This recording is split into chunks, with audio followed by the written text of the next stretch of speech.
This channel does not promote any violent, harmful, or illegal activities. All content provided by this channel is meant for an educational purpose only. তাদের পয়সা দিতে চলে গেছি, আমরা তো সেটাও জানতে বুঝতে পারছি। টিউশন পড়তে গেছিল, তারপর থেকে আসেনি।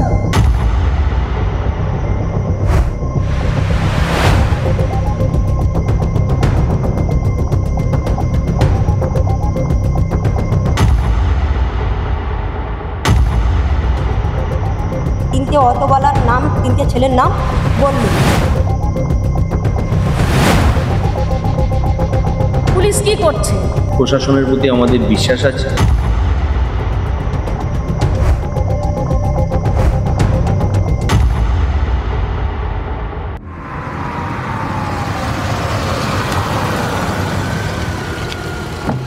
টিভি9 বাংলায় স্বাগত। আপনাদের সঙ্গে রয়েছে আমি শর্মিষ্ঠা। আজকে শর্মিষ্ঠার হটস্পট হচ্ছে হুগলি। কেন? তার জন্য একটু পিছনের দিকে যেতে হবে। গতকাল অর্থাৎ 30শে জুলাই ছিল বিশ্ব মানব পাচার প্রতিরোধ দিবস। কিন্তু মানব পাচার বা বিশেষ করে নারী পাচার কি রোধ করা যাচ্ছে? না, গত কয়েকদিনে বেশ কিছু ঘটনা আমার হাতে যেরকম এসেছে তাতে আমি এই কথা জোর দিয়ে বলতে পারি না যে মানব পাচার বা নারী পাচার ঘটনাগুলো রোধ করা যাচ্ছে। সেই একটা একটা করে ঘটনা আপনাদের সামনে তুলে দেবো। শুরু করছি ডানকুনি থেকে। ডানকুনিতে 20 দিন আগে দুই পড়ুয়া নিখোঁজ হয়ে গিয়েছে, দুই কিশোরী নিখোঁজ হয়ে গিয়েছে এবং সেই নিখোঁজ হওয়ার পেছনে নারী পাচার চক্র কাজ করছে বলে খবর রয়েছে। চলুন বেরিয়ে পড়া যাক।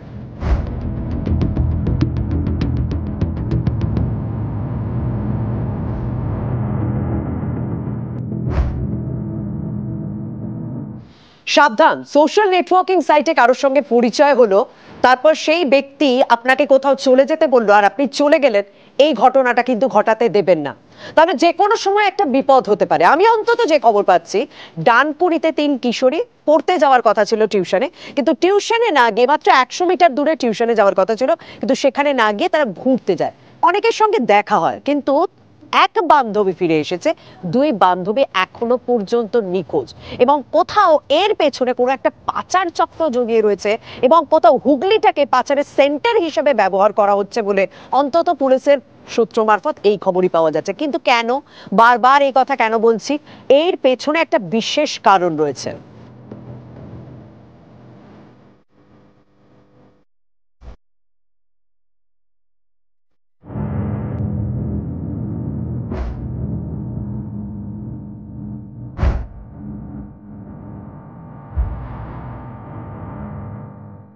রামকৃষ্ণ বিদ্যাশ্রমের ছাত্রী সে, মাত্র 13 বছর বয়স।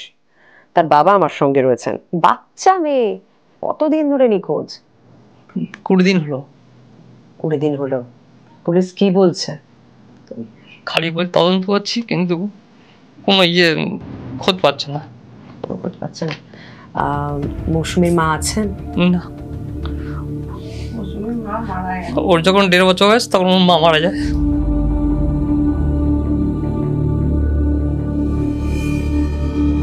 পুলিশ কি বলছে এখন? ওরা কবে থেকেই বলছেন দেখছি দেখছি দেখছি, কিছু কোনো একবার খালি আমাদেরকে 2টো ফুটেজ দেখালো যে মেয়ে দুটো হেঁটে যাচ্ছে, তারপরে আর কোনো খোঁজও নেই, কোনো কিছু নেই, খালি দেখছি দেখছি, কিছু না। আপনার কি কিছু মনে হচ্ছে?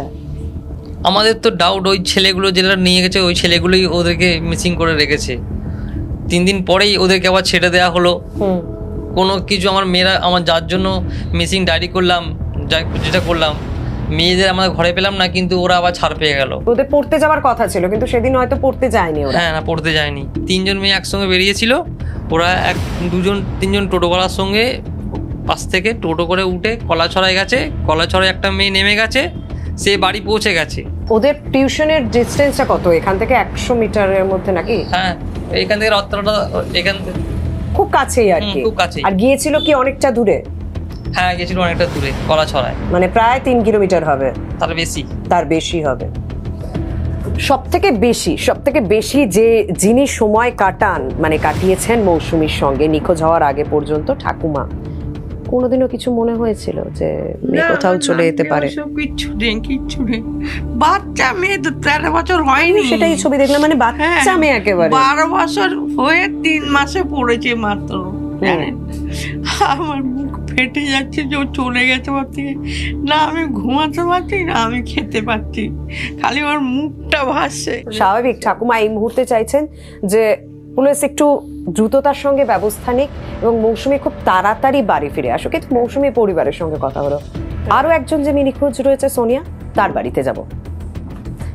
এনসিআরবির সর্বশেষ রিপোর্ট অনুযায়ী 18 বছরের কম বয়সী 18,540 জন কিশোর কিশোরী বিভিন্নভাবে নিখোঁজ রয়েছে, আর যার মধ্যে শিশু ও কিশোরীর সংখ্যা 16,180 জন। এই রিপোর্টটাই ভাবাচ্ছে। কিন্তু এই তো কয়েকদিন আগে মগরা থেকে 5 জন পড়ুয়া নিখোঁজ হয়ে গিয়েছিল, পরে অবশ্য তাদেরকে উদ্ধার করা হয়। এই কয়েকদিন আগে তারকেশ্বরে একটা ঘটনা ঘটেছে। তারকেশ্বরে 2 কিশোরীকে দেখা যায় এবং তাদের এলাকার নয় বলে স্বাভাবিকভাবে এলাকার স্থানীয়দের সন্দেহ হয়। তারা যখন গিয়ে জিজ্ঞাসা করে জানে যে ওই 2 কিশোরী বাঁকুড়া ও বর্ধমান থেকে এসেছে এবং ফেসবুকে একজনের সঙ্গে পরিচয় হয়েছে, সে তাদেরকে ওই তারকেশ্বরে আসতে বলেছে, তাই সেখানে দেখা করতে এসছে। যখন স্থানীয়দের সঙ্গে তার এরকম ওই 2 কিশোরীর এরকম কথাবার্তা চলছে এবং বিষয়টা নিয়ে বেশ চর্চা চলছে, তখনই মনে করা হচ্ছে পুলিশের প্রাথমিক অনুমান যারা তাদেরকে ডেকেছিল এলাকায় তারা সেখানেই ছিল। ওই চর্চা দেখে দেদার পালিয়ে যায়। কোথাও অনুমান করা হচ্ছে যে সুন্দরবন লাগোয়া উত্তর 24 পরগনা থেকে এই পাচার চক্রটা অ্যাক্টিভ হয়েছে।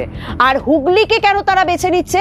কারণ হুগলিতে এরকম বেশ কিছু লোকেশন আছে, বেশ কিছু জায়গা রয়েছে যেগুলো দর্শনীয় স্থান, যেমন তারকেশ্বর বলুন, কামারপুকুর বলুন, এইসব জায়গাতে ডেকে ওখান থেকে কোথাও গঙ্গা মারফত উল্টো দিকে উত্তর 24 পরগনা, কোথাও ডানকুনি চৌমাথা যেখানে এই 2 পড়ুয়াকে শেষ দেখা গিয়েছিল, 2 কিশোরীকে শেষ দেখা গিয়েছিল, ওই ডানকুনি চৌমাথা থেকে যদি একটু করে তাদের দক্ষিণেশ্বরে নিয়ে আসা যায় কিছুভাবে, সেই গঙ্গা পেরিয়ে উত্তর 24 পরগনায় চলে যাওয়া যাবে। সেই কারণেই মনে করা হচ্ছে পুলিশের প্রাথমিক অনুমান, বারবার বলবো পুলিশের প্রাথমিক অনুমান, মনে করা হচ্ছে হুগলি জেলাটাকে এই পাচার চক্রের কেন্দ্র হিসেবে কাজ করাতে চাইছেন ওই পাচারকারীরা। নিখোঁজ আরেক কিশোরী সোনিয়ার বাবা আমার সঙ্গে এই মুহূর্তে রয়েছে। আপনারা কি কাউকে কোনো রকম সন্দেহ করছেন? ওই সন্দেহ ওই টোটোওয়ালা উপরে আছে, ওই কোহিনুরের উপরে আছে। কোহিনুর মানে আরো একজন পড়ুয়া যে ফিরে এসেছিল, কেন হঠাৎ এটা মনে হচ্ছে? ওরা স্কুল থেকে 3 জন একসাথে বেরিয়েছে, একসাথে ঘরে এসেছে, এখানে খাওয়া দাওয়া করেছে, খাওয়া দাওয়া করে সঙ্গে নিয়ে গেছে, কোহিনুরের সঙ্গে নিয়ে গেছে। আচ্ছা, 11:30টার সময় রাত ঘরে ও রিটার্ন এসছে। আমার মেয়ে দুটো এইদিকে এসছে, ও বলছে আমরা চোখে কিন্তু দেখিনি, ও বলছে ওরা রিটার্ন চলে এসছে। এসার পর আমরা মেয়েকে পাইনি। আমাদের পুরো সন্দেহ আছে ওই মেয়েটা জানে, সব কিছু জানে, কোথায় আছে, কোথায় রেখেছে, কার সঙ্গে গেছে, সব। পুলিশ কোনো রকম হেল্প করছে না? পুলিশ কোনো রকম হেল্প করছে না, শুধু বলছে আমরা চেষ্টা করছি, আর চেষ্টা করতে করতে আজকে 22 দিন হয়। স্বাভাবিক, সোনিয়ার বাবা এই মুহূর্তে যথেষ্ট ক্ষুব্ধ রয়েছেন পুলিশের ভূমিকা নিয়ে। তিনি বলছেন যে পুলিশের পক্ষ থেকে যতটা ব্যবস্থা নেওয়ার কথা সেটা হয়তো নেওয়া হচ্ছে না, যদিও তাদের কিন্তু এই মুহূর্তে এখনো পর্যন্ত সন্দেহ রয়েছে যে পড়ুয়া ফিরে এসেছে কোহিনুর, এবং যাদের সঙ্গে যে সমস্ত টোটো চালকদের সঙ্গে তাদেরকে দেখা হয়েছে তার মধ্যে অন্যতম নাম সোমনাথ। সেই সোমনাথের উপর হয়তো তাদের এই মুহূর্তে একটা কোথাও অভিযোগ বা তাদের প্রতি সন্দেহ রয়েছে। পিতামাতা হওয়া এখনো কি স্বপ্ন? অ্যাপোলো ফার্টিলিটির সাথে আপনার পিতামাতা হওয়ার স্বপ্ন পূরণ করুন। বিনামূল্যে পরামর্শের জন্য কল করুন 9899410685।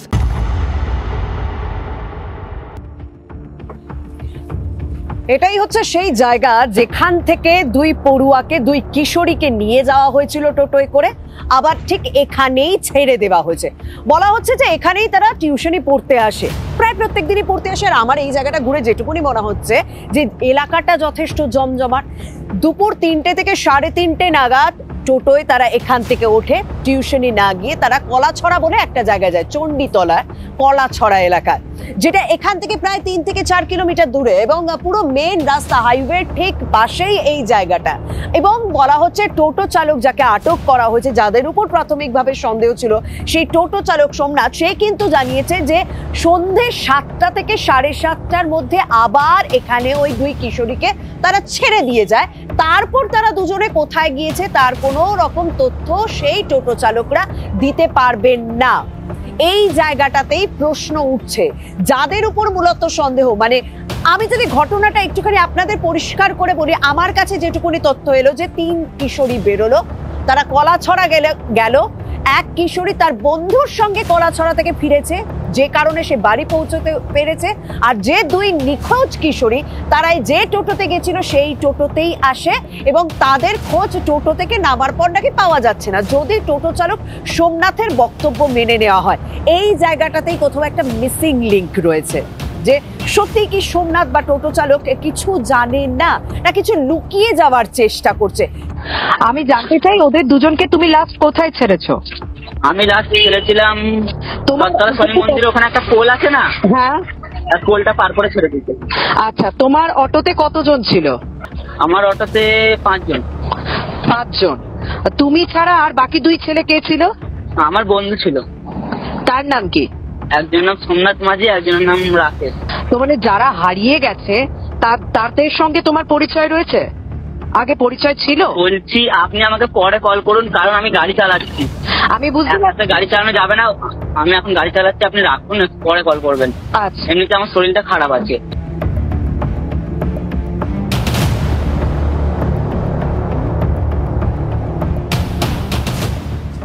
দুই নিখোঁজ পড়ুয়াকে, দুই নিখোঁজ কিশোরীকে শেষ যারা দেখেছিলেন তাদের সঙ্গে আমি কথা বলবো। তাদেরই এক বন্ধু আমার সঙ্গে রয়েছেন। শেষবার যখন দেখা হয় তোমাদের কি পড়তে যাওয়ার কথা ছিল? না, আমার পড়তে যাওয়ার কথা ছিল না, ওদের পড়তে যাওয়ার কথা ছিল। আচ্ছা, তোমরা 3 জনে মিলে কোথায় গিয়েছিলে? আমি কলাছড়া অবধি লাস্ট গিয়েছিলাম, তারপর ওরা মানে বাড়ির দিকে না কোথায় গেল আমি জানি না, টোটোওয়ালার সাথে। তো আমাকে মানে আমার বিয়ে বলে কিছু, তোমাকে আমি বাড়ি ছেড়ে দেবো, ওদের সাথে আমাকে। তোমার বন্ধু বলো তোমাকে বাড়ি ছেড়ে দেবো, তোমার সঙ্গে তার মানে ওই কলাছড়াতেই লাস্ট দেখা হয়, তাই তো? তোমরা টোটোতে কজন ছিলে? তোমরা 3 জন আর 6 জন ছিলে টোটো চালককে নিয়ে? হ্যাঁ, টোটো চালককে নিয়ে 6 জন। মানে আর বাকি 3 জনকে? একজন তো টোটো চালক হয়ে গেল, আর 2 জনকে? ওই তো সোনিয়ার বিএফ আর মৌসুমীর বিএফ। আচ্ছা, ওদের দুজনেরও বন্ধু ছিল? হ্যাঁ। তোমরা যে যখন পুলিশে জিজ্ঞাসাবাদ করা হয় ওই 3 জনও ছিল, মানে টোটো চালককে নিয়ে আরো 2 জন ছেলে ছিল? হ্যাঁ ছিল। কি জিজ্ঞাসা করে পুলিশ? পুলিশ জিজ্ঞাসা করে তোমার সাথে কোথায় যাওয়া হয়েছিল, তুমি স্কুল থেকে কোথায় গিয়েছিলে না গিয়েছিলে, এটাই জিজ্ঞাসা করেছিল। তুমি ওদের সঙ্গে টোটোতে না ফিরে তুমি তোমার বন্ধুর সঙ্গে কেন ফিরলে? কোথাও কি কিছু মনে হয়েছিল? না মানে ওরা টোটোতে মানে কিছু মনে হয়েছিল? না কিছু মনে হয়নি, এমনি আর কি। না মানে কথা, আমার বন্ধুরা স্কুলে সবাই তো ওদেরকে দেখতো, তো বলতো কি যে ওই ছেলেগুলো ভালো না, তো ওদের সাথে আমাকে, ওই জন্য আমি টোটোতে ফিরিনি। তার জন্য তুমি বেরিয়ে এসেছিলে? হ্যাঁ। তুমি তারপর বললে না যে তাহলে তোরাও আমার সঙ্গে চ, 2 বন্ধুকে বললে না? না, ওরা তো বললো আমরা বাড়ি যাবো, আমাদের বাড়ি যেতে হবে, দেখে হয়ে যাচ্ছে। মানে কলাছড়ায় যাওয়ার দরকারটা কার ছিল, তোমার না ওদের দুজন? আমার। তোমার দরকার ছিল, তাহলে তোমাকেই ওরা নিয়ে গিয়েছিল কলাছড়ায়? হ্যাঁ। তারপর কলাছড়ায় রেখে দিয়ে ওরা আবার বাড়ি চলে এলো? হ্যাঁ, বাড়ির রাস্তার দিকেই তো।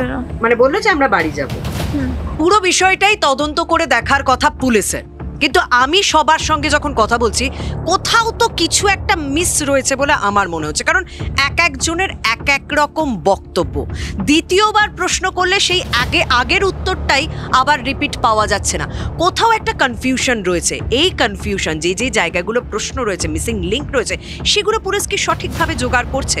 কারণ অভিযোগ উঠছে যাদের সঙ্গে, মানে যদি আমি এই পড়ুয়ার কথা, এই কিশোরীর কথা সত্যি মেনে নিই, তাহলে ওই 2 নিখোঁজ কিশোরীকে লাস্ট যাদের সঙ্গে দেখা গিয়েছিল তাদেরকে কি সেভাবে শক্তপোক্তভাবে জিজ্ঞাসাবাদ করা হয়েছে? কারণ তাদেরকে তো ছেড়ে দেওয়া হয়েছে। হ্যাঁ, অবশ্যই ওই 3 জনের ভূমিকাও যেমন দেখতে হবে, সিসি ক্যামেরা ফুটেজ সঠিকভাবে চিহ্নিত করা হয়েছে কিনা সেটাও দেখতে হবে, কারণ ওই এলাকায় অনেকগুলো সিসি ক্যামেরা রয়েছে, সেগুলো কি দেখা হয়েছে? তার উপর এখানে আরও একজন পড়ুয়া, তার ভূমিকাও কোথাও কি পুলিশ খতিয়ে দেখছে? এই বিষয়গুলো কিন্তু আমার মনে হয় খোঁজা দরকার, এই মিসিং লিঙ্কগুলো একটা করে জোড়া দরকার, কারণ অনেকগুলো দিন পার হয়ে গিয়েছে। যদি এতে অন্য কোনো বিষয় থাকতো তাহলে অনেকেই বলছেন যদি ওরা বন্ধুদের সঙ্গে চলে গিয়ে থাকতো তাহলে সেটা 2 দিন 5 দিন পর হয়তো আবার রিটার্ন করতো, কিন্তু একেবারেই বেপাত্তা, কোনো রকম খোঁজ নেই। এটা তো পুলিশের আরো বেশি করে ভাবা উচিত। আমার মনে হয় পুলিশ এই মিসিং লিঙ্কগুলো খোঁজার চেষ্টা করছে বলেই গোয়েন্দা বিভাগকে তারা কাজে লাগাতে চাইছে, আর সেখানে এই যে একটা পাচার চক্র কোথাও সক্রিয় রয়েছে সেই বিষয়টা আরো জোরালো হয়ে দেখা দিচ্ছে।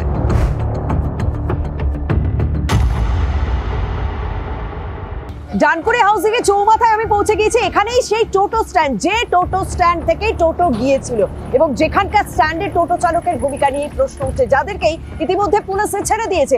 এবং যেখানে টোটো স্ট্যান্ড রয়েছে এই চৌমাথা যথেষ্ট গুরুত্বপূর্ণ পয়েন্ট, কারণ এখান থেকে যদি একটু যাওয়া যায় তাহলে দক্ষিণেশ্বরে পৌঁছে যাবে। আর আমি বারবার যে কথাটা বলছি যে গঙ্গা পার হলেই উত্তর চব্বিশ পরগনা, আর উত্তর চব্বিশ পরগনা লাগোয়া সুন্দরবনে রীতিমতো এই পাচার চক্র রীতিমতো অ্যাক্টিভ। আর এই টোটো স্ট্যান্ডের উল্টো দিকে কিন্তু রথতলা, যেখান থেকে ওই তিনজনকে তোলা হয়েছিল এবং পরে টোটো চালকের, অভিযুক্ত টোটো চালকের যে বক্তব্য যে দুজনকে সে ওই রথতলাতেই ছেড়ে দিয়েছিল। কিন্তু এই ঘটনায় ইতিমধ্যে রাজনীতির রং লেগে গেছে। রাজনৈতিক ব্যক্তিত্বরা এটা নিয়ে, এই ইস্যু নিয়ে রাজনৈতিক ফায়দা তুলতে শুরু করে দিয়েছেন। আজকে 20 দিন ধরে তাদের কি অবস্থায় আছে, আজকে পুলিশ প্রশাসন কিছু করতে পারছে না। পুলিশ কি করছে? আমরা আগামী দিনে বৃহত্তর আন্দোলনের পথেই যাব। প্রশাসনের প্রতি আমাদের বিশ্বাস আছে, তারা যথাসাধ্য চেষ্টা করছেন। বিজেপি কি বলছে সেটা দেখে লাভ নেই, ওরা বরঞ্চ উত্তরপ্রদেশে কি হয়েছে, অন্যান্য জায়গায় কি হচ্ছে, মণিপুরে কি হচ্ছে সেগুলো একটু দেখুক। পুলিশের বক্তব্যটা এবার জানানো পালা, একেবারে শেষ পর্যায়ে পৌঁছে গিয়েছি, তো তাই পুলিশের ভার্সনটা আপনাদেরকে দিয়ে নিই। এই যে 22টা দিন সময় কেন লাগলো, সেক্ষেত্রে পুলিশ বলছেন যে তাদের হাতে তথ্য অনেক ধীরে ধীরে এসে পৌঁছেছে। মানে যাদের বাড়ির মেয়েরা নিখোঁজ হয়ে গিয়েছে তাদের পক্ষ থেকে সঠিক তথ্য সঠিক সময় এসে পৌঁছয়নি, কারণ তারা বলছে যে 7 দিন পর তারা জানতে পেরেছেন তাদের পরনে কি পোশাক ছিল। এইভাবে তথ্য দিতে যেমন দেরি হয়েছে, আরো বেশ কিছু বিষয় উঠে আসে, যদিও তারা বলছেন যে তারা খুব কাছাকাছি রয়েছেন, সামনের কয়েকদিনের মধ্যেই হয়তো এই নিখোঁজ কিশোরীকে উদ্ধার করা সম্ভব হবে। তবে এখনো পর্যন্ত তারা এই বিষয়টাই বলতে চাইছেন, হয়তো তারা ইচ্ছে করেই চলে গিয়েছে। এক কিশোরী তার বাবার ভয় ফিরতে চাইছে না, আর এক কিশোরী তার নাকি আগে পালিয়ে যাওয়ার একটা রেকর্ড রয়েছে, অন্তত পুলিশ সূত্রে সেই খবরই পাওয়া যাচ্ছে।